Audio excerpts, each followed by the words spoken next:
అంతర్జాతీయ మహిళా దినోత్సవం సందర్భంగా 1600 మందికి మహిళలకు మంత్రి చేతుల మీదుగా బహుమతుల ప్రదానం. స్టార్ జే మనం న్యూస్కు స్వాగతం.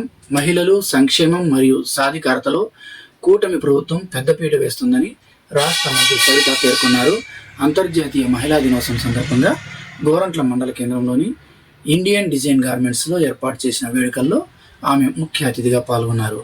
గార్మెంట్స్లో పనిచేస్తున్న సుమారు 1600 మంది మహిళా కార్మికులకు మంత్రి సవిత స్వయంగా గిఫ్ట్ బాక్సులను పంపిణీ చేశారు. వారితో కలిసి కేక్ కట్ చేసి శుభాకాంక్షలు తెలిపారు. ఎన్నికల హామీలను నెరవేరుస్తున్నామని చెబుతూ దీపం పథకం ద్వారా 1,08,00,000 కుటుంబాలకు ఉచితంగా గ్యాస్ సిలిండర్లు, తల్లికి వందనం ద్వారా 67 లక్షల మంది విద్యార్థులకు ఆర్థిక సాయం అందించినట్టు మంత్రి వివరించారు. స్త్రీ శక్తి పథకం ద్వారా మహిళలకు ఆర్థిక భారం తగ్గిందని, వారి ప్రయాణ స్వేచ్ఛ పెరిగిందని కొనియాడారు. గార్మెంట్స్ పరిశ్రమ నుండి పుట్టపర్తి వరకు మహిళా ఉద్యోగుల కోసం త్వరలోనే ప్రత్యేక ఆర్టీసీ బస్సు సౌకర్యం కల్పిస్తున్నట్టు హామీ ఇచ్చారు. 14 ఏళ్లలోపు ప్రతి ఆడబిడ్డకు HPV వ్యాక్సిన్ వేయించాలని, మహిళల ఆరోగ్యం పట్ల ప్రభుత్వం ప్రత్యేక శ్రద్ధ వహిస్తోందని సూచించారు. కరోనా వంటి కష్టకాలంలోనూ పరిశ్రమను నడుపుతూ ఉపాధి కల్పించిన యాజమాన్యం అభినందనీయమని మంత్రి తెలిపారు. నియోజకవర్గ అభివృద్ధిలో మహిళల పాత్ర కీలకం. భవిష్యత్తులో మరిన్ని సంక్షేమ పథకాలు చేపడతామని మంత్రి సవిత తెలిపారు. ఈ కార్యక్రమంలో గార్మెంట్స్ యాజమాన్యం, కూటమి నాయకులు, కార్యకర్తలు మరియు పెద్ద ఎత్తున మహిళా కార్మికులు పాల్గొన్నారు.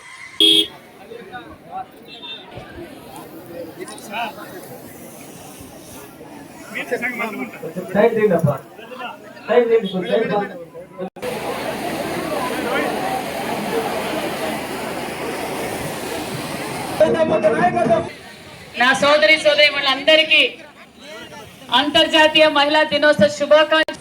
ఎన్నికల సమయంలో నేను మీ గార్మెంట్స్కి వచ్చి అమ్మా మీరందరూ ఆశీర్వదించి, మీరందరూ మీ సవితమ్మకు ఓటేసి వేయించి గెలిపించండి అని అడిగాను. మీ అందరి ఆశీర్వాదంతో ఈరోజు అఖండ మెజార్టీతో మీరు గెలిపించి మీ సవితమ్మను ఎమ్మెల్యేగా, మంత్రిగా అవకాశం కల్పించిన నా సోదరి మంత్రులందరికీ శిరస్సు వంచి ధన్యవాదాలు తెలియజేస్తున్నాను అన్న విషయం మీకు తెలియజేస్తున్నా. ఎందుకంటే మళ్ళీ ఈ రాష్ట్రానికి ముఖ్యమంత్రి చంద్రబాబు నాయుడు గారు అవుతానే ఈ రాష్ట్రం బాగుపడుతుంది. మళ్ళీ మా పెనుగొండ నియోజకవర్గంలో మా సవితమ్మకు ఓటేసి మన సవితమ్మ మన పెనుగొండ అని మీరందరూ ఆశీర్వదించారు. చాలా సంతోషం. ఎప్పటికప్పుడు మిమ్మల్ని అందరితోనూ కలుద్దామని 2-3 సార్లు ప్లాన్ చేసుకున్నాం. మరి కొంచెం లేట్ అయింది. లేట్ అయినందుకు కూడా మీరు మీ సవితమ్మని క్షమించవలసిందిగా కూడా కోరుకుంటున్నాను. నిజంగా ఈరోజు మిమ్మల్ని అందరితోనూ కలవటం చాలా హ్యాపీగా ఉంది. నిన్నటి రోజున పెనుగొండలో మనం అంతర్జాతీయ మహిళా దినోత్సవం చేసుకున్నాం. మరి మీతో కూడా ఈరోజు నేను మహిళా దినోత్సవం చేసుకోవాలన్న ఉద్దేశంతో ఇక్కడికి ఇచ్చేసాను. మరి నిజంగానే మహిళా సాధికారత అంటే ఏంటో ఇక్కడ మరి నిరూపించారు. మరి గవర్నమెంట్స్ వారి నిజంగానే చాలా హ్యాపీగా ఉంది. మరి MD గారికి, అమిత్ రాయ్ గారికి, అదేవిధంగా దినేష్ KG గారికి, వైస్ ప్రెసిడెంట్ మహదేవ్ గౌడ గారికి, శంకర్ గారికి, మోహన్ గారికి, విజయ్ కుమార్ గారికి, అదేవిధంగా మరి ఇంతమందికి ఉపాధి చూపించడం అంటే అంత ఈజీ కాదు. చాలా కష్టమైన పరిశ్రమ. ఎందుకంటే ఇంతమందికి ఉపాధి చూపిస్తూ మరి ఎన్ని కష్టాలు వచ్చినా మరి ఒక పరిశ్రమ నడపాలంటే అంత ఈజీ కాదు. అలాంటిది వారు కరోనా టైంలో కూడా మరి చాలా ఇబ్బందులు పడినా కూడా చాలా పరిశ్రమలు క్లోజ్ చేసి వెళ్ళిపోయినాయి. కానీ ఈవెందో మరి వీరు ఇది ఇంతమందిని ఉపాధి కల్పిస్తున్నాం, వాళ్ళని ఇబ్బంది పెట్టకూడదనే గొప్ప సంకల్పంతో మరి పరిశ్రమ నడుపుతున్నందుకు వారు కూడా గవర్నమెంట్ తరఫున, మరి వారికి ప్రభుత్వం తరఫున, సవితమ్మ తరఫున కూడా ప్రత్యేకతమైన ధన్యవాదాలు కూడా మేనేజ్మెంట్కి తెలియజేస్తున్నాం అనే విషయం మీకు తెలియజేస్తున్నాం. మరి మీరందరూ కోరుకున్నట్లుగానే మన చంద్రన్నని మనం ముఖ్యమంత్రి చేసుకున్నాం. మరి మనం ఎన్నికల సమయంలో మాట ఇచ్చా, నేను కూడా ఇక్కడికి వచ్చి చూపించా, మీ అందరికీ చూపించాం. అమ్మ ఖచ్చితంగా మరి మేము సంవత్సరానికి 3 సిలిండర్లు ఖచ్చితంగా ఉచితంగా ఇస్తాం. దీపం 1 తీసుకొచ్చింది చంద్రబాబు నాయుడు గారు, దీపం 2 తీసుకొస్తుండేది చంద్రబాబు నాయుడు గారు. మరి గత ప్రభుత్వంలో గ్యాస్ రేట్లు పెంచడం తెలుసు. మన చంద్రన్న మహిళా పక్షపాతి. మరి అందరికీ 3 సిలిండర్లు సంవత్సరానికి ఉచితంగా ఇచ్చామన్న విషయం మీకు తెలియజేస్తున్నాం. మరి తల్లికి వందనం. ఇంట్లో ఎంతమంది బిడ్డలుంటే అంతమందికి తల్లికి వందనం అందజేశాం. తల్లికి వందనం వచ్చిందా? తల్లి వచ్చిందా? వచ్చినోళ్ళు చేతులు ఎత్తండి. తల్లికి వందనం వచ్చినోళ్ళు చాలా సేము. 98% తల్లికి వందనం ఎవరైతే అర్హులు ఉన్నారో వారందరికీ తల్లికి వందనం కూడా అందజేశాం. అదే విధంగా మన పిల్లలందరూ చదువుకుంటూ ఉంటారు. గవర్నమెంట్ స్కూల్స్లో కావచ్చు, గవర్నమెంట్ హాస్టల్స్లో కావచ్చు. ఈరోజు నాణ్యతమైన విద్యతో పాటు నాణ్యతమైన భోజనం కూడా మనం అందజేస్తున్నాం. సూపర్ ఫైన్ రైస్తో పిల్లలందరికీ మధ్యాహ్నం పూట కావచ్చు, హాస్టల్లో ఉండే పిల్లలకు కూడా మంచి భోజనం కూడా అందజేస్తున్నాం అన్న విషయం మీకు తెలియజేస్తున్నాం. మరి స్త్రీశక్తి పథకం కింద కూడా మరి ఉచిత బస్సు సౌకర్యం కల్పించాం. మీరు కూడా ఇందాక అడిగారు చాలా మంది, మాకు ధర్మవరం అంటే పుట్టపర్తి కాన్స్టిట్యున్సీ వాళ్ళు మరి మాకు బస్సు సౌకర్యం కావాలంటే ఇందాకే నేను డిఎం గారితో మాట్లాడాను. అడిషనల్ ఒక బస్సు వేయండి అని చెప్పాము. దగ్గరలో ఆ సర్వీస్ కూడా మీకు నడుపుతాం. ఈరోజు స్త్రీశక్తి పథకం వల్ల కూడా ముఖ్యమంత్రి గారు మరొక్కసారి మహిళా పక్షపాత అన్న విషయాన్ని కూడా మరొక్కసారి చంద్రబాబు నాయుడు గారు నిరూపించారన్న విషయం మీకు తెలియజేస్తున్నాం. మరి ఒక పక్క మీరు ఇంటికి పోవాలంటే రోడ్డు బాగుండాలి, రోడ్డు కనెక్టివిటీ కావాలి. మరి అతి తక్కువ కాలంలోనే ఒక పక్క ఎన్ఆర్జీఎస్ రోడ్లు వేస్తున్నాం, ఆర్ఎంబి రోడ్లు వేస్తున్నాం. మరి మంచినీళ్ళు కావాలంటే ఓవర్ హెడ్ ట్యాంకులు కడుతున్నాం, మినరల్ వాటర్ ప్లాంట్లు కూడా పెడుతున్నాం. అభివృద్ధి అంటే అనేక విధాలుగా ఒక పక్క సంక్షేమ పథకాలతో పాటు ఒక పక్క అభివృద్ధి కార్యక్రమాలు నడుస్తాం. మరి మీ గోరెంట్ల మండలంలో మేజర్గా రోడ్లు ఇష్యూ ఉండేటివి ఆల్మోస్ట్ ఈ నెల 20వ తారీఖుకి ఏదైతే మొదలు పెట్టామో ఆ రోడ్లన్నీ పూర్తి చేస్తున్నాం. ఇంకా వేయాల్సినవి ఉన్నాయి, అవి కూడా పూర్తి చేస్తామన్న విషయాన్ని కూడా మీకు అందరికీ తెలియజేస్తున్నాం. మరి రాష్ట్రం అభివృద్ధిలో పరుగులు పెడుతుంది. ఒక పక్క అమరావతి, ఒక పక్క పోలవరం, ఒక పక్క సూపర్ 6 పథకాలు, RMB roads, road connectivity, air connectivity, rail connectivity, highway connectivity కూడా ఈరోజు మనం అన్ని పనులు చేస్తున్నాం. ఖచ్చితంగా కొంతమంది మా 1500 పరిస్థితి ఏంటి మేడం అనే ఆలోచనలో ఉన్నారు. ఇన్ని చేశారు చంద్రన్న మహిళా పక్షపాతి. రాష్ట్రం గత ప్రభుత్వం ఏ విధంగా దాచుకుందో ఈ రాష్ట్రాన్ని భూస్థాపితం చేసింది. ఇప్పుడే వెంటిలేటర్ మీద ఉన్న వాళ్ళము ఇప్పుడిప్పుడే ఆక్సిజన్ తీసుకుంటున్నాం. ఖచ్చితంగా మన చంద్రన్నకు ఆలోచన ఉంది, ఖచ్చితంగా అమలు పరుస్తామన్న విషయాన్ని కూడా మీకు అందరికీ తెలియజేస్తున్నాం. అంతేకాకుండా మరి సూపర్ 6 పథకాలన్నీ అమలు పరిచాం. ఖచ్చితంగా మీకు 15వ శ్రీనిధి అని కావాలన్నారు, P4 కింద దాన్ని కూడా ఏర్పాటు చేయబోతున్నాం అన్న విషయాన్ని కూడా మీకు తెలియజేస్తున్నాం. మరి ముఖ్యంగా ఇక్కడ అందరూ కుటుంబం కోసం చాలా కష్టపడతారు.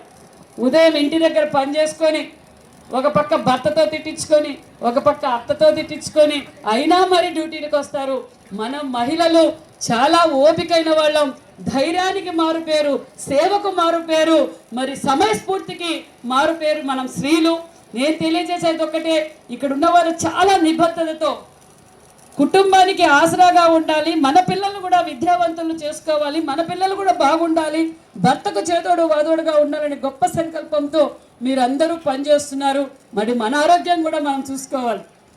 ఎందుకంటే మనం బాగుంటేనే కుటుంబం బాగుంటుంది. కాబట్టి మీరు కూడా ఖచ్చితంగా ఇప్పుడు గవర్నమెంట్ హాస్పిటల్స్లో కూడా అన్ని స్క్రీనింగ్ టెస్టులు జరుగుతున్నాయి. దయచేసి మీరు కూడా, ఎందుకంటే 40 years దాటిన తర్వాత ఆటోమేటిక్గా మన లేడీస్కి కొన్ని సమస్యలు వస్తున్నాయి. కాబట్టి మీరు ఖచ్చితంగా 6 నెలలకు సంవత్సరానికి ఒక్కసారి స్క్రీనింగ్ టెస్ట్ చేయించవలసిందిగా కూడా కోరుకుంటున్నాం. మరి నేను మేనేజ్మెంట్తో కూడా మాట్లాడతాను, మేమే ఒక క్యాంప్ ఒకటి ఏర్పాటు చేసే విధంగా కూడా దగ్గరలో నేను ఆలోచిస్తానన్న విషయాన్ని కూడా నేను మేనేజ్మెంట్తో మాట్లాడి ఈ విషయం కూడా మనం ఏర్పాటు చేద్దాం. మరి నేను తెలియజేసేది ఒకటే, మీరు కూడా చాలా అలసిపోయి ఇంటికి పోయి ఉంటారు. ఎప్పుడెప్పుడు టీవీ సీరియల్ చూద్దామా, ఎప్పుడెప్పుడు ఫేస్బుక్ ఆన్ చేద్దామా, రీల్స్ చూద్దామా, అందరూ ఉండరు కొంతమంది. కాబట్టి నేను కూడా, మీరు ఇంత కష్టపడుతున్నారు కాబట్టి ఇంటికి పోయినాక పిల్లలతో కూడా 1 గంట సేపు కేటాయించండి. స్కూల్లో ఏం జరిగింది, మీ ఫ్రెండ్స్ ఎలా ఉన్నారు, సొసైటీ ఏముంది అని మన దగ్గరే పిల్లలు షేర్ చేసుకోగలరు. తండ్రి దగ్గర అంత షేర్ చేసుకోలేరు. కాబట్టి 1 గంట సమయం మీరు కేటాయించండి. అంతేకాకుండా న్యూట్రిషన్ ఫుడ్ కూడా మనం తీసుకోవాలి. ఎందుకంటే గతంలో పల్లెల్లో రాగులు తినేవాళ్ళంటే చాలా చీపు కాదా, తెల్ల బియ్యం తినేవాళ్ళంటే పెద్ద డబ్బున్నోళ్ళని. ఈరోజు డబ్బున్నోళ్ళు తెల్ల బియ్యం తినడంలా జొన్నలు ఎక్కడ దొరుకుతాయి, రాగులు ఎక్కడ దొరుకుతాయి, సజ్జలు ఎక్కడ దొరుకుతాయి, మనం పండించే మిల్లెట్స్ ఎక్కడ దొరుకుతాయని అడుగుతున్నారు. కాబట్టి మనం కూడా ఆర్గానిక్ ఫుడ్కి వెళ్ళాలి. అది మనమే చేయగలము. కాబట్టి మన ఆరోగ్యం బాగుండాలంటే మనం ప్రోటీన్ ఫుడ్ తినాలి, ఆర్గానిక్ ఫుడ్ తినాలి. ఎందుకంటే రసాయనిక ఎరువులు వాడటం వల్ల క్యాన్సర్ ఎక్కువగా వస్తుంది. కాబట్టి మీరు కూడా ఎక్కడికక్కడికి అవేర్నెస్ చేయాలి. ఇది ముఖ్యమంత్రి గారు చాలా సీరియస్గా, ఎందుకంటే ఇప్పుడు మహిళలకు ఎక్కువగా బ్రెస్ట్ క్యాన్సరు, గర్భసంచి క్యాన్సర్ వస్తుంది. అందుకు మన ప్రధానమంత్రి నరేంద్ర మోడీ గారు, మన ముఖ్యమంత్రి చంద్రబాబు నాయుడు గారు మరి 15 సంవత్సరాలు పడిన అంటే రన్నింగ్లో ఉన్న ప్రతి ఆడబిడ్డకు మరి HPV ఇంజెక్షన్ ఇస్తున్నారు ఉచితంగా. ఆ ఒక్క ఇంజెక్షన్, ఆ వ్యాక్సిన్ 4,000 రూపాయలు వర్తిస్తుంది. కాబట్టి మన ఇంట్లో మన ఆడబిడ్డలు ఉంటే ఖచ్చితంగా మీరు HPV వ్యాక్సిన్ వేయించుకోవాల్సిందిగా కూడా దయచేసి మిమ్మల్ని అందరినీ కోరుకుంటున్నాం. ఎందుకంటే ఈ రసాయనిక ఎరువులతో తయారు చేసిన ఫుడ్ వల్ల చాలా రోగాలు వస్తున్నాయి. మీరు కూడా గ్రామాల నుంచి వచ్చాం కాబట్టి మీరు కూడా ఖచ్చితంగా ఈ రసాయనిక ఎరువులు వాడే విధానాన్ని తగ్గించాలి, సహకరించవలసిందిగా కూడా కోరుకుంటున్నాం. మీరు కూడా ఖచ్చితంగా పర్యావరణాన్ని కూడా మనం కాపాడాలి. ఖచ్చితంగా మీ బర్త్డేకి, మీ ఇంట్లో మీ పిల్లల బర్త్డేకి, మ్యారేజ్ డేలకి ఖచ్చితంగా ఒక చెట్టు నాటించండి. దయచేసి ఇది గుర్తుంచుకోండి. చెట్టును పెట్టండి, పర్యావరణాన్ని కూడా కాపాడాలి. అంతేకాకుండా మరి మన అన్నళ్ళు బయటికి పోయినప్పుడు హెల్మెట్ కూడా మీరే గుర్తుకు చేయాలి. చాలా మంది బిజీ మేము కుటుంబం కోసం కష్టపడతామంటాం. మనం కూడా కష్టపడుతున్నాం కుటుంబం కోసం, కానీ వాళ్ళు హెల్మెట్ పెట్టిపోయి మర్చిపోతారు. కాబట్టి మీరు గుర్తుకు చేసి హెల్మెట్ కూడా పెట్టించాలి. దయచేసి ముఖ్యంగా ఈరోజు నేను తెలియజేసేది ఒకటే, ఖచ్చితంగా మీరు వ్యాక్సిన్ మన పిల్లలకి వేయించండి. మన పిల్లలతో సమయం కేటాయించాల్సిందిగా కూడా కోరుకుంటూ, నిజంగా నాకు ఈ అవకాశం కల్పించారు. మీ అందరికీ ప్రత్యేకమైన ధన్యవాదాలు. ఖచ్చితంగా నేను మేనేజ్మెంట్తో మాట్లాడి ఒక ఇయర్లీ వన్స్ ఒక స్క్రీనింగ్, మనకు మెడికల్ చెకప్ ఇక్కడే జరిపేలా కూడా ఆలోచిస్తామన్న విషయాన్ని కూడా మీకు తెలియజేస్తున్నాం. కాబట్టి ఖచ్చితంగా దాన్ని కూడా అన్ని గవర్నమెంట్స్లోనూ మన కియా వాళ్ళతో కూడా మాట్లాడదాం. ఖచ్చితంగా ఈ ప్లాన్ చేస్తామన్న విషయాన్ని కూడా తెలియజేస్తూ, ఖచ్చితంగా మేము ఏదైతే ఎన్నికల సమయంలో మాట ఇచ్చామో ఆ మాట నిలబెట్టుకుంటాం. 3,000 ఉన్న పెన్షన్ 4,000 చేసాం, వికలాంగులకి 3,000 ఉన్న పెన్షన్ 6,000 చేసాం, 5,000 ఉన్న మరి 100% పెట్టే వాళ్ళకి 15,000 ఇచ్చాం. 1వ తారీఖు ఆదివారం వస్తే ముందు రోజే పెన్షన్ ఇస్తున్న గొప్ప వ్యక్తి మన ముఖ్యమంత్రి చంద్రబాబు నాయుడు గారు అన్న విషయం తెలియజేస్తాం. ఇలాంటి గవర్నమెంట్స్ అన్ని సృష్టికర్తే చంద్రబాబు నాయుడు గారు. 5 సంవత్సరాలుగా రాష్ట్రంలో ఏ గవర్నమెంట్స్ లేవు, ఏ పరిశ్రమ లేవు. ఉన్ని పరిశ్రమలు కూడా తరలిపోయాయి. ఆ రోజు మన చంద్రన్న విజనే ఈ పరిశ్రమను సృష్టికర్తే మన చంద్రబాబు నాయుడు గారు. ఈ రోజు కియా కావచ్చు, బెల్లు కావచ్చు, నాసన్ కావచ్చు, మరి కియా అనుబంధ సంస్థలు కావచ్చు, ఇలాంటి మరి గవర్నమెంట్స్ పరిశ్రమలు కావచ్చు అంటే చంద్రబాబు నాయుడు గారు విజన్ అన్న విషయం తెలియజేస్తూ, ఇంకా మరింత మంది మహిళలను తీసుకురండి, వాళ్ళకి అవసరం ఉంది, మేము పని ఇస్తామంటున్నారు. కాబట్టి మీరు కూడా గ్రామాల్లో ఖాళీగా ఉండే వాళ్ళకి, అక్కడ పని లేని వాళ్ళకి ఇక్కడ పని కల్పిస్తారన్న విషయాన్ని కూడా తెలియజేస్తూ, మరి ఖచ్చితంగా మేము సూపర్ 6 పథకాల్లో ఒక్కొక్కటిగా నెరవేర్చుకుంటూ వస్తున్నాం. మీ ఊరికి రోడ్లు వేస్తాం, నీళ్లు ఇస్తాం, మరి ఏమి కావాలన్నా అన్ని సదుపాయాలు. ఈరోజు కరెంటు బిల్లు పెంచడం తెలుసు గత ప్రభుత్వానికి, ఈరోజు మేము కరెంటు బిల్లులు పెంచకుండా తగ్గించామన్న విషయం కూడా మీకు తెలియజేస్తున్నాం. ఇది చర్చ జరగాలి మీ అందరూ. మీలో కూడా ఒక 1,500 శ్రీనిధి మేము ఖచ్చితంగా ఇస్తాం. కొత్త ఇండ్లు ఇస్తున్నాం, కొత్త పెన్షన్లు కూడా ఇస్తామన్న విషయాన్ని కూడా మీకు తెలియజేస్తున్నాం. ఎవరైతే అర్హులు ఉన్నారో వారందరికీ ఇండ్లు ఇస్తాం, కొత్త పెన్షన్లు కూడా ఇస్తామన్న విషయాన్ని కూడా తెలియజేస్తూ, మరొక్కసారి ప్రభుత్వం తరఫున కూడా పరిశ్రమ మరి మేనేజ్మెంట్ వారికి కూడా ప్రత్యేకమైన ధన్యవాదాలు తెలియజేసుకుంటూ, మరొక్కసారి మా మహిళా దినోత్సవ ఇంత పెద్ద ఎత్తున భారీ ఎత్తున సపోర్ట్ చేసిన మా సోదరులందరికీ కూడా ప్రత్యేకమైన ధన్యవాదాలు. ఇంట్లో వాళ్ళు కూడా మనకు సపోర్ట్ చేయాలి, మనం కూడా వాళ్ళకి సపోర్ట్ చేయాలి. కాబట్టి ఖచ్చితంగా మనం ఒకరినొకరిని గౌరవించుకుంటూ ముందుకు పోవాల్సిందిగా కోరుకుంటూ నా తరఫున మా ఎస్ఆర్ఆర్ చారిటబుల్ ట్రస్ట్ తరఫున మీ అందరికీ ఒక చిన్న గిఫ్ట్ ఇవ్వాలనుకున్నాను. ఈరోజు ఆ గిఫ్ట్ కూడా అందరికీ తీసుకొచ్చాం. మేము సుమారుగా 1600 మంది ఉన్నారన్నారు. 1600 మందికి గిఫ్ట్ తీసుకొచ్చాం. అందరూ గిఫ్ట్ తీసుకొని నిదానంగా తీసుకోవాల్సిందిగా కూడా కోరుకుంటూ ఇప్పుడు ఒక 10 మందికి మాత్రం నేను ఇస్తాను. నేను ట్రైన్కి వెళ్ళాలి కాబట్టి అందరూ గిఫ్ట్ అందుకోవాల్సిందిగా కోరుకుంటూ 10 మంది వేదికపైకి రావాల్సిందిగా కోరుకుంటున్నాను.